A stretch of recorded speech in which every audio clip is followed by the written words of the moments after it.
And welcome to Japanese craft beer reviews. Let me fix this here a little bit. And today we're going to look at a beer from one of my favorite breweries in Japan, and that is Kyoto Brewing Company.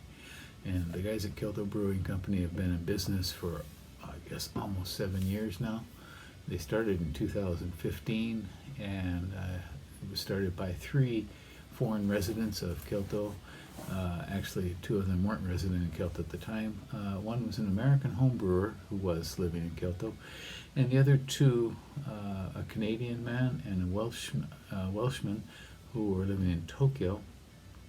They had met several years earlier on the JET program, Japan Exchange and Teaching Program, and became very good friends and decided that they might do a business together in the future. And the man in Kyoto had been a home brewer, and I met him many years ago, and sometimes we had tasting sessions, and he would bring his home brew for us to sample, and it was always excellent. And he studied in the U.S. and did an internship at Lost Abbey in California, and then later worked for a spell at one of the finest breweries in Japan, Shiga Kogen, up in Nagano Prefecture.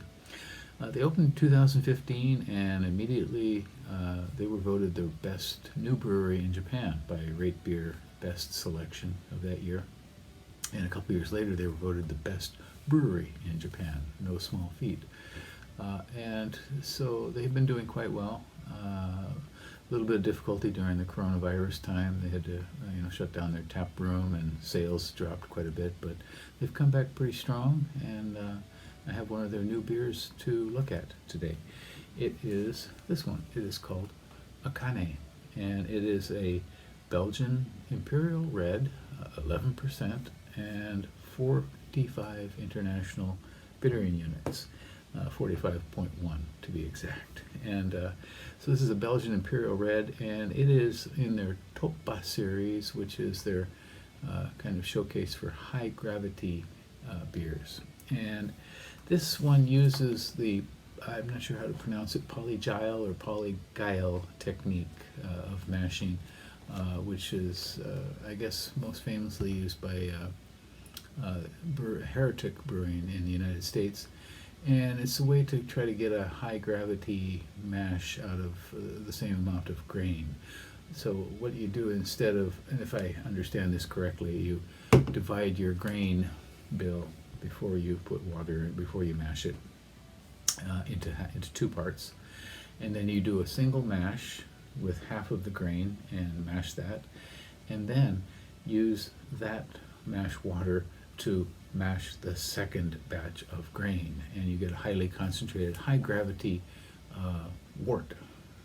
So even before you ferment it, the gravity, the wort is very, very high, and then you boil that to make your beer.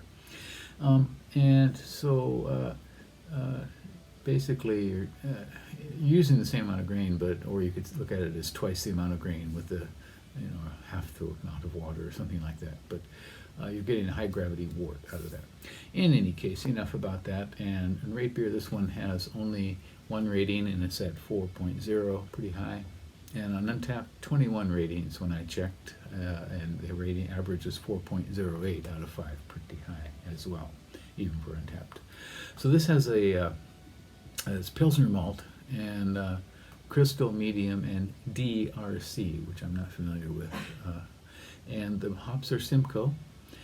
The additional ingredient is white sugar, and they use a blend of their house Belgian yeast, Belgian style yeast, with American yeast to produce the finished product.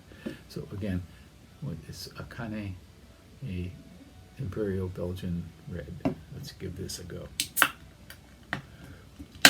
Whoa.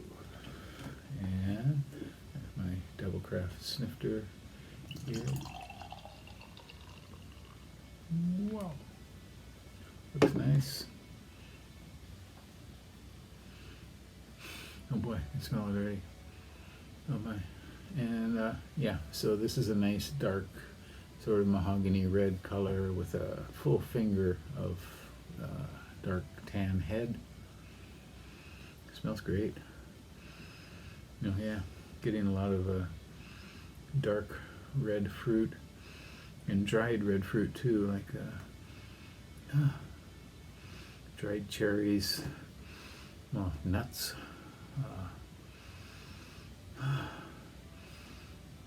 And there's no big alcohol burn in the nose, which I'd expect, some alcohol fumes.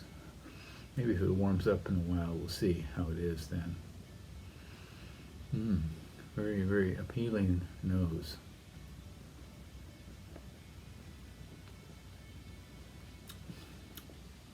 Oh, wow.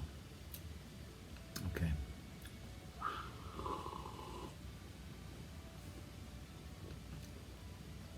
This is rich. It feels like the malt, feels like it's moving on your tongue.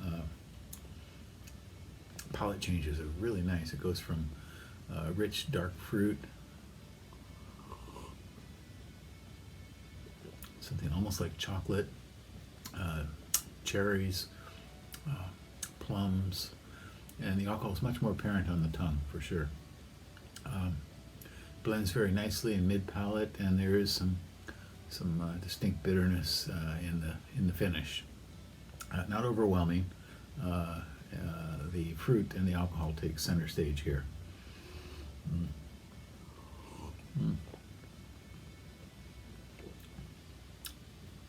It's absolutely delicious. I'm going to let this sit for a while, and we'll come back and see how it goes. Okay, it has warmed up a little bit, and I'm getting more out of this. It does definitely have a Belgian strong ale character. Something meatier, though. Belgian strong ales tend to be very sweet, and this is more heavily hopped, definitely, and it's higher alcohol for sure than most.